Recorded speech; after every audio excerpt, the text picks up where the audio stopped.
दोस्तों नमस्कार। मैं के पनगोत्रा एक बार फिर मुखातिब हूं आपसे।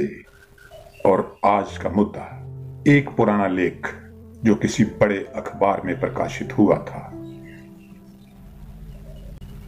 फेसबुक पे मैंने साझा किया। लोगों की प्रतिक्रियाएं आई, लेकिन एक सज्जन बलवंत सिंह ईशर, उन्होंने पूछ लिया कि पहले आप इस बड़े अखबार में निरंतर छपा करते थे, लेकिन अब आप नहीं छपते। तो जरूरी हुआ कि इस बात पे चर्चा की जाए, और वो भी इसलिए कि 3 मई को विश्व प्रेस स्वतंत्रता दिवस मनाया गया। और इस मौके पर कुछ बयानात मैंने समाचार पत्रों में पढ़े हैं। अमेरिका के राष्ट्रपति जो बाइडेन, उनका यह कहना है कि दुनिया में तानाशाही और लोकतंत्र के बीच आज जंग चल रही है। यह बाइडेन का कथन है, बयान है। और अमेरिकी राष्ट्रपति को चीन के राष्ट्रपति शी जिनपिंग ने कहा था कि 21वीं सदी में लोकतंत्र मुश्किल है। आज ऐसी चीजें दुनिया भर में दृष्टिगोचर हो रही हैं। बात पाकिस्तान की भी चली। अमेरिका के विदेश मंत्री एंटनी ब्लिंकन ने कहा कि अमेरिकी सरकार पाकिस्तान में मीडिया आउटलेट्स और नागरिक समाज पर लगाए गए प्रतिबंधों से अवगत है, और इस बारे में पाक विदेश मंत्री से बात भी हुई है। तो पाकिस्तान की बात हो रही है कि पाकिस्तान में जो हो रहा है वो अभिव्यक्ति की स्वतंत्रता को कमजोर करता है, राइट टू एक्सप्रेशन को कमजोर करता है। लेकिन साथ में वो ये भी जोड़ रहे थे कि जीवंत स्वतंत्र प्रेस लोकतंत्र की आधारशिला है। स्वतंत्र प्रेस और जीवंत प्रेस के मायने क्या हुए? वो प्रेस जो जिंदा दिली से, निष्पक्षता से अपनी बात कहे, यानी निष्पक्ष प्रेस को जीवंत प्रेस कहा जा सकता है। लेकिन आज सवाल ये है कि प्रेस मीडिया आज कितना जीवंत है। उन्होंने ये भी जोड़ा, ब्लिंकन साहब ने, कि विश्व में सरकारें आतंकी गुट, आपराधिक समूह पत्रकारों को डराते धमकाते हैं और उन्हें निशाना बनाते हैं। ये गलत है। तो बात विश्व की हो रही है। जहां प्रेस स्वतंत्र नहीं, वहां लोकतंत्र की आधारशिला ही कमजोर है, बेस ही कमजोर है।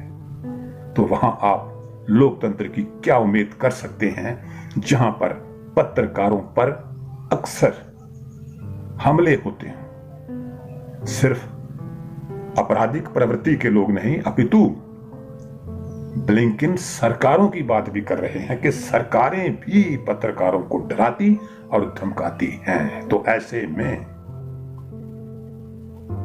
लोकतंत्र कितना सशक्त है, इसका अनुमान आप लगा सकते हैं। अब मैं अपनी बात पे आता हूं। सरदार बलवंत सिंह ईशर पूछ रहे थे कि अब आपका लेख नहीं छपता।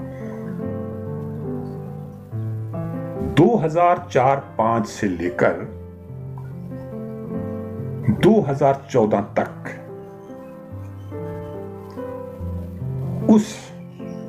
जिस बड़े अखबार में मेरे लेख छपते थे, शब्द और वाक्य तो क्या, एक छोटा सा कॉमा, पूर्ण विराम तक भी नहीं काटा जाता था। जो मैं लेख लिखता था हालांकि संपादक स्वतंत्र होते हैं, किसी तरह की भी कांट छांट कर सकते हैं, किसी के भी लेख में संशोधन कर सकते हैं, लेकिन मेरे लेख में कहीं संशोधन नहीं होता था। यहां तक कि एक कॉमा और पूर्ण विराम तक को भी हटाया नहीं जाता था। वहीं उस बड़े अखबार को आखिर 2014 के बाद क्या हो गया? मेरे कुछ सज्जन हैं मेरे स्थानीय इलाके में। एक बार हमारे एक सज्जन थे, उन्होंने संपादक महोदय को पूछा था कि मेरे लिए कि मनगोत्रा का लेख लोग मानते हैं, समाचार पत्र लोग मानते हैं, लेकिन आजकल लेख नहीं आता। संपादक महोदय से पूछा और उन्होंने कहा कि ये नीति की बात है कि आजकल जो उनका लेख है वो नीति के अनुरूप ठीक नहीं बैठ रहा। तो नीति का हिसाब आप लगा सकते हैं कि 2014 से पहले जब यहां जम्मू कश्मीर में एमसी की सरकार थी, कांग्रेस की सरकार थी, पीडीपी की सरकार थी, गठबंधन थी, जैसी भी थी, उस वक्त नीति ठीक थी उस बड़े अखबार की। लेकिन उसके बाद नीति, मेरी नीति और समाचार पत्र की नीति में टकराव हो गया। भाई, अगर प्रकाशक की नीति होती है, मैं आपको बता दूं, प्रकाशक की नीति होती है तो लेखक की भी नीति होती है। ये बात दिख रहा है कि कुछ लोग, जैसे आजकल एक मीडिया को नाम मिला है, नया विशेषण मिला है, गोदी मीडिया। तो कोई गोदी बन जाए तो बात अलग है, लेकिन लेखक की, स्वतंत्र पत्रकार की भी एक नीति होती है और सबसे सही नीति है निष्पक्षता। तो ये वजह है नहीं छपने की। लेकिन हमने स्वतंत्रता और निष्पक्षता की जो नीति थी हमारी, मेरी, उसके साथ मैंने समझौता नहीं किया और 2016 आते आते मैंने उस बड़े अखबार को अलविदा कह दिया, क्योंकि पत्रकारिता के जो मानक हैं, जो पत्रकारिता के एथिक्स हैं, मैं उनसे समझौता नहीं कर पाया। लेकिन ये नहीं कि मैं छपना बंद हो गया। यहां नहीं छपा, मध्य प्रदेश के किसी पत्र पत्रिका में छप गया, उत्तर प्रदेश के पत्र पत्रिका में छप गया। ये पाठकों की दृष्टि है कि जहां भी छपता हूं लोग सराहना करते हैं। बलवंत सिंह ईश्वर भी उसी कैटेगरी में, उसी श्रेणी के मेरे पाठक हैं जिन्होंने आज से सवाल पूछा कि पहले छपते थे, आप उस बड़े अखबार में क्यों नहीं छपते। मैं नाम नहीं लेना चाहता उस अखबार का, समझने वाले समझ जाएंगे कि नीति कब बदली। ना उनकी बदली, ना मेरी बदली।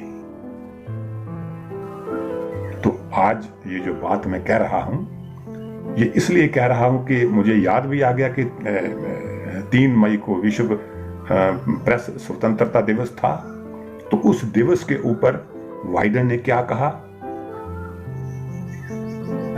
अमेरिकी विदेश मंत्री ब्लिंकन साहब ने क्या कहा। उन्होंने तो साफ कहा, मैं पढ़ रहा हूं सामने, ये समाचार मेरे सामने पड़ा हुआ है, एजेंसी के हवाले की खबर है, विश्व में सरकारें आतंकी गुट आपराधिक समूह पत्रकारों को डराते धमकाते हैं और उन्हें निशाना बनाते हैं। ये गलत है और ये गलत हमारे यहां भी खूब हो रहा है। तो बलवंत सिंह ईश्वर जी और बाकी साथियों,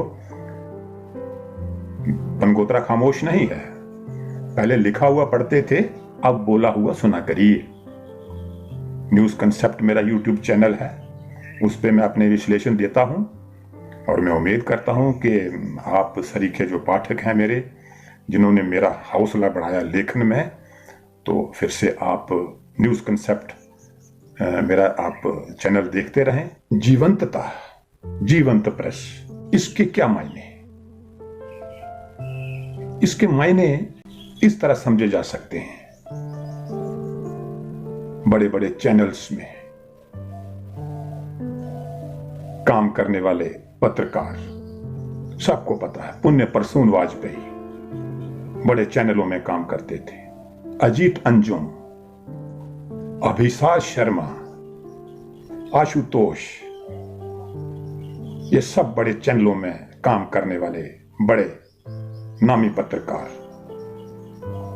किसी पहचान के मोहताज नहीं, लेकिन बड़े वेतन, बड़ी तनख्वाहें छोड़कर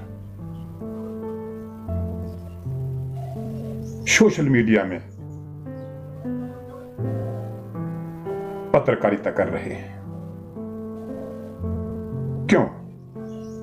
क्योंकि ये पत्रकार जीवंत हैं।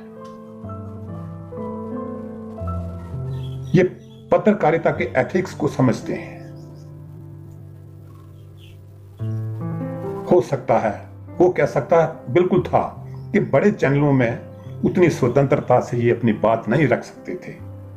जिस तरह मैंने आपको बताया कि उस बड़े समाचार पत्र ने ये किसी को जवाब दिया जब किसी ने उनसे पूछा कि पनगोत्रा जी का लेख नहीं छपता कि हमारी नीति के ये विरुद्ध है, और लेखक की भी नीति होती है, मैंने बताया।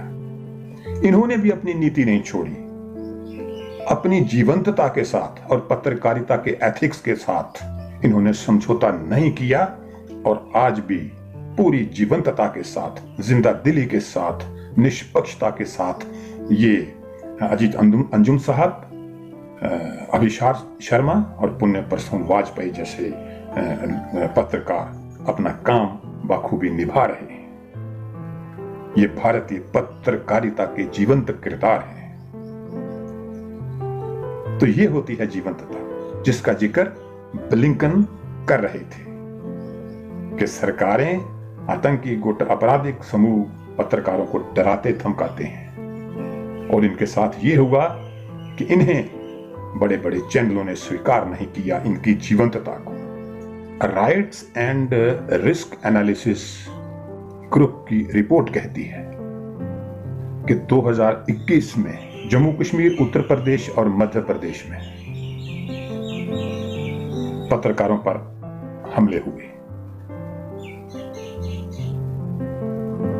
6 पत्रकारों की हत्या हो गई, 108 पर हमले हुए, और 13 अखबारों, समाचार पत्रों या मीडिया संस्थानों को निशाना बनाया गया। मई 2016 से अगस्त 2021 तक अगर हम देश की बात करें तो 228 पत्रकारों पर 256 अटैक हुए। तो दोस्तों, बात चली तो बात बताई। आज के लिए इतना ही। अगली बार किसी और मुद्दे पे आपसे मुखातिब रहूंगा। तब तक इजाजत दीजिए मुझे। नमस्कार।